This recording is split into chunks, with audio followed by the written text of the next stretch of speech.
Hey everyone, Alexander back at you with another video. Today we're talking the van build production style. Very basic, rudimentary, level 1 build right now, but we'll go ahead and go through it just for my record and for anyone else who's interested. This is a Ford F-150. I sold my F-150 to get a transit van. This is a Ford Transit 150. And it's got the low roof option. Basically, wanted to do that because I'm always going in and out of parking garages in DC and New York. So I wanted something that could fit in a parking garage. So obviously a taller roof would have been better for gear and grip and for a grip and electrical van. But for fitting in tight spaces like parking garages, I went with the short roof option. So if you come in here, I'm 6'4", and yeah, so I can still maneuver around in here on my knees though. Again, very basic. We did some install with the dealership. They hooked us up with a bulkhead, so we got that compartment right there that's protecting the driver, passenger from any, like, we got these shelves with the drawers. Drawers aren't anything crazy, but it's just enough for, like, you know, base plates or multi-tools, little toolkit, things like that, and they lock. Shelves which actually fit the Pelican 1510 cases really well. You can put them up top here, and I have my focus pulling and my director monitor kit, some audio kits in those.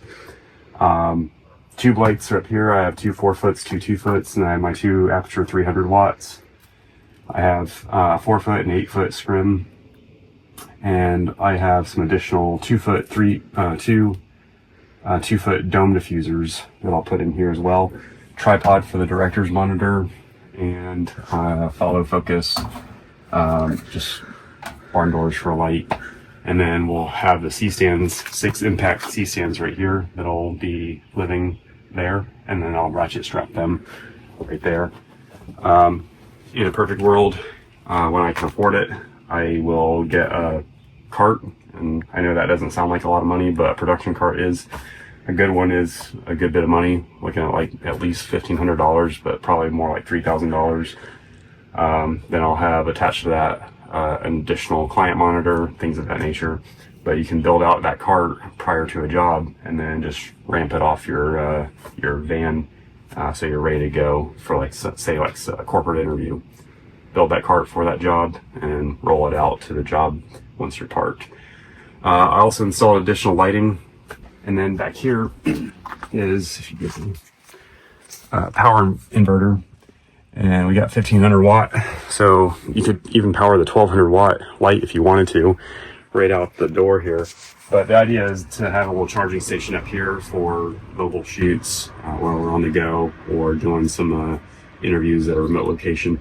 We can have the ability to charge V-mounts and phones, computers, whatever, right here.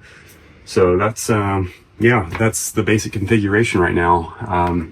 Details, I can sit down and make a little YouTube video on this in the future, but basically I got this van for $42,000, and out the door after taxes, everything, all the fees, is around $46,000. I feel like I got a decent deal based on the research I did, but yeah, and I put 10 grand down. I sold my F-150, like I mentioned, used the money from that to put money down on this. So I owe 35 on it. I can have this thing paid off in a year or two. And yeah, and then it's still under warranty and making money. So yeah, 3-year, 36,000 mile warranty. I didn't do any additional appraisal and all that, and all of these drawers and shelves and all that I probably could have done for a lot cheaper, but I figured for resale value I'll just not do it myself and have the dealership do it. And I assume there's like a little bit of a markup with that. I probably could have shopped around and got it a little cheaper, but I'm happy with it. The build is really sturdy and it's going to work for me and my workflow. I mean, of course I'm going to rent this van out to other trusted DPs and anyone that needs it. And if I need to, I can also use it as a personal haul vehicle for trash or cargo, whatever, because there's still plenty of room in here, a lot more room than in my F-150, that's for sure. So I'm looking forward to putting this thing to work and yeah, get it started.